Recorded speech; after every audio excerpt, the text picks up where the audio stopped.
Lamar Jackson and the Ravens head to Pittsburgh to face the red-hot Steelers, who have won 4 straight with Russell Wilson going 3-0 since returning from injury. The Ravens are road favorites heading into Sunday's matchup. Now, Lamar has struggled as a starter against the Steelers, holding a 1-3 record with more interceptions, 7, than touchdown passes, 4. His 35 QBR versus Pittsburgh is the 3rd lowest against any team in his career. S.A., coming to you first on this one. Who do you feel like is the most important player in this Ravens-Steelers matchup? For me, it's Russell Wilson because I want to see against Baltimore what I've seen from him the last 3 games, a perfect rating in the 4th quarter. I want to see that. I want to see him throwing the deep ball, particularly the Pickens. Obviously, Mike Williams targeted once, scored a touchdown pass last week, game-winning touchdown pass, the only target of the game for him. 9 games with the New York Jets, didn't do a damn thing. Comes to the Pittsburgh Steelers, bam, touchdown catch. I love that. I like that. Keep doing that.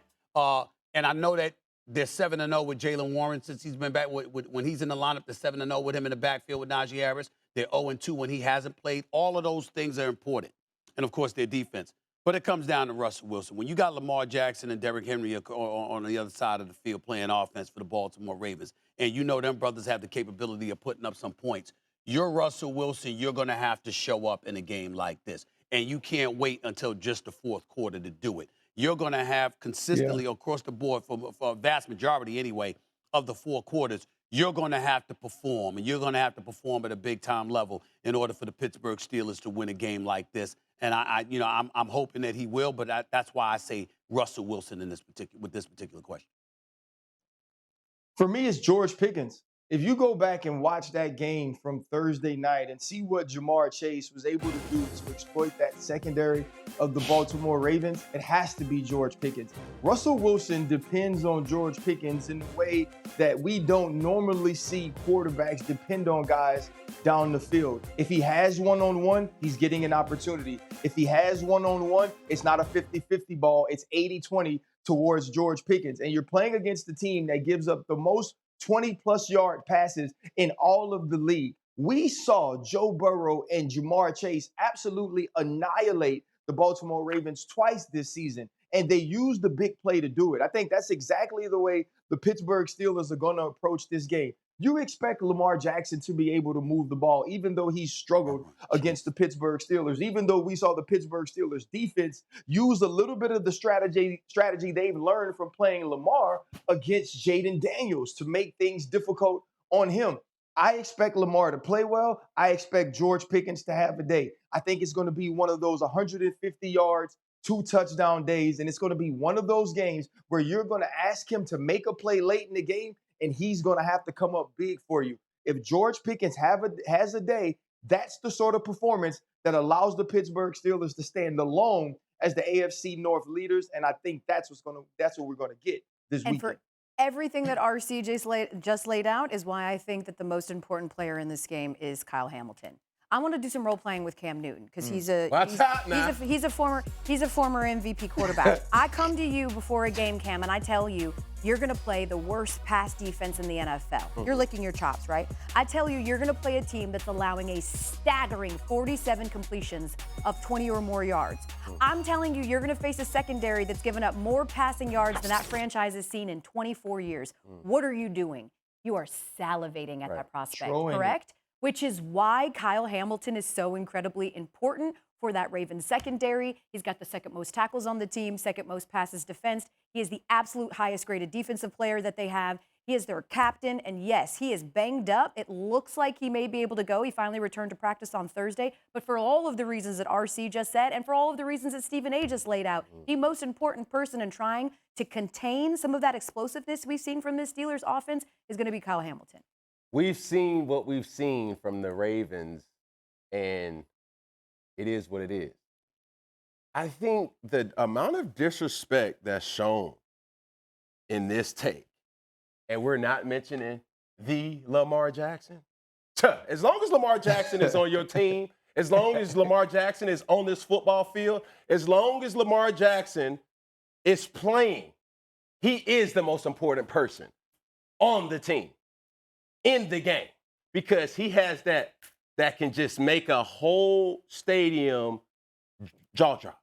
And I'm saying to myself, I'm like, okay, Kyle Hamilton, that's cool. George Pickens, C1N prospect. I respect him. I know what he's about. But still, that's cool. The person that's going to dictate all that tempo, all the rolling of the current is Lamar Jackson. So Lamar Jackson has the pulse of the whole game in his hands. So take that. However you want to take it, Steve. All right, let me take it. I'm gonna take it exactly how I want to take it. You know, this is unbelievable. This is unbelievable. All right, so we need to mention Lamar Jackson. Okay, fine. I give you that, Cam. Could you say why?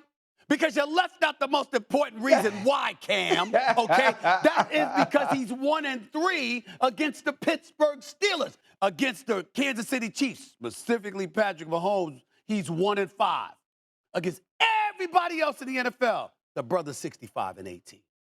He's won 78% of his games. He's got 2 Achilles heels: the Chiefs and the fellas that he's playing this weekend. So, Cam, if you want to bring him up, that's fine. But how come you didn't mention that? Why you left that out? Why you left that out? That's all I'm saying. If you're going to say the most important player, you should have brought that up. He's such a hater. The record speaks for itself. In defense, though, of Lamar Jackson, I seem to remember in that Steelers game last year, 2 passes dropped in the end zone. 2 of them. Fine. And they ended up losing by 7 on the road. I'm just saying, like, you can't purely lay the win-loss record at his feet. That's what I've been trying to tell Stephen Marquavius Smith. Or Antonio. It's Antonio. It got to be Antonio. It's Anthony, brother. But I'm saying it's so many different determining factors. I don't know where the hell he got that from. All right, I don't know where he got that from. It's got to be Alfonso. I don't know where he got that from. Let's go That's with that. hilarious, Marquavius. Say That's that. a new one right there. There's so many different determining factors in football that goes into plays versus the wins and the loss. And there's been so much that's been placed on Lamar Jackson. And it's understood. I get it. I hear the record versus Patrick Mahomes. I hear the record versus the Pittsburgh Steelers. But to answer this question, the most important player in this matchup, and please don't think that Lamar Jackson has not been sitting back, taking notes, and every week been coming to say, all right, you know what? Bet. I'm going to perform. I'm going to perform. So I don't think this week is going to be any different, Stephen A. He's going to perform. And then come next week. Stephen A., real quick, Stephen A., let me ask you this. Are you saying bringing up, hold on one sec, RC, are you bringing up the record more so just because that's the record because they're good teams, or that's the record because it's a mental thing for him? Well, I'm not even saying it's a mental thing for him. I'm just attacking Cam's point. How the hell you go bring up the fact that Lamar Jackson is the most important player in this game, but don't bring up why you feel that way? There's a lot that goes to it. Now, we all know it's a team game. We all know one person doesn't necessarily literally determine the outcome, but this is a 2-time league MVP. There are 2 things. There's really one thing standing in his way. That's Patrick Mahomes and the Kansas City Chiefs, okay? You want to talk about the Steelers, that's fine. You just talk about division rivals going up against one another. You don't want to be 1-3 against anybody, particularly if you're as great and as phenomenal as Lamar Jackson is. But nevertheless, we got to point out where an aberration kicks in. It's an aberration for him to be 1-3 against somebody like he is against the Steelers. It's an aberration for him to be 1-5 against somebody like he is against Patrick Mahomes. So when those things happen, although Elle Duncan's point is obviously on point, the bottom line is, you're 1-3. What you going to do about it this weekend? That's the point, based off of what Cam said. First, the first thing is, this isn't about history. This is going to be about this weekend. But to me, here is why Stephen A's point is very important. If you coach at Ohio State, you can win every game, but you got to beat Michigan. If you coach basketball at Duke, you can win every game, but you got to beat North Carolina. If you play football and you play quarterback for the Auburn Tigers, you can win the Heisman, you can win the SEC, but you better win the Iron Bowl. You did. When you talk about the Pittsburgh Steelers and Patrick Mahomes, you have Lamar Jackson and the Baltimore Ravens' biggest team rival, right? That's maybe the best rivalry in all of the NFL. And your team has underachieved in that rivalry. You for sure has his biggest individual rivalry in the Kansas City Chiefs and Patrick Mahomes. It's the one dude with MVPs like you. When you go up against them, he seems to have your number. When you go up against this team, they seem to have your number. The reason I didn't mention Lamar Jackson is because I've reached a place with Lamar Jackson where I'm counting that as something I believe in. I believe Lamar Jackson is going to play well. I believe Lamar Jackson is going to affect the game in the way that Lamar Jackson can affect the game.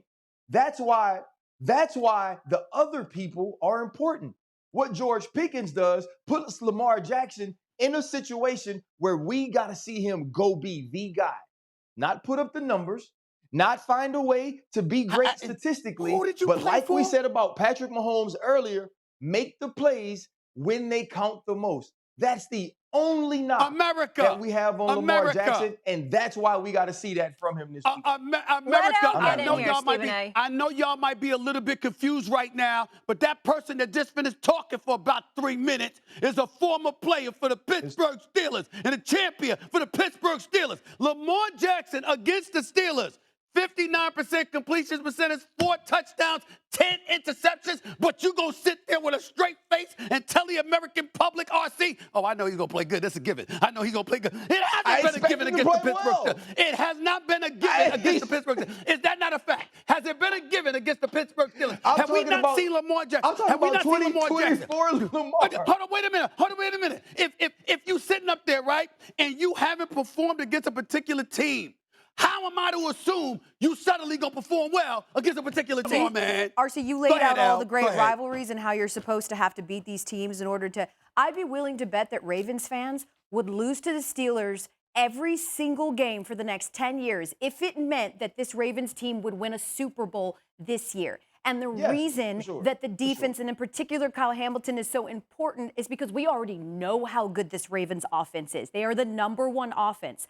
But we have not seen a team with a bottom third defense win a Super Bowl since the Giants did it in 2011. And they were 25th in scoring defense, and they were 27th in total defense. Do you know who currently sits in those exact same metrics? The Ravens. You know what we've never, ever seen in Super Bowl history? We've never seen a team with the worst pass defense win a Super Bowl. They still have to answer for if they are a legitimate Super Bowl threat, and they answer that by slowing down what has been one of the hottest offenses in the NFL over the last 3 weeks. Absolutely. What's the old adage? Defense wins championships. I wish people said it more. Defense also travels. RC knows that.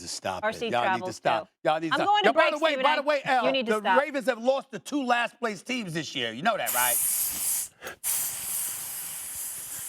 Coming up, get him, Cam. Get all the bad vibes out of here. All right, Qerim. All right, Qerim.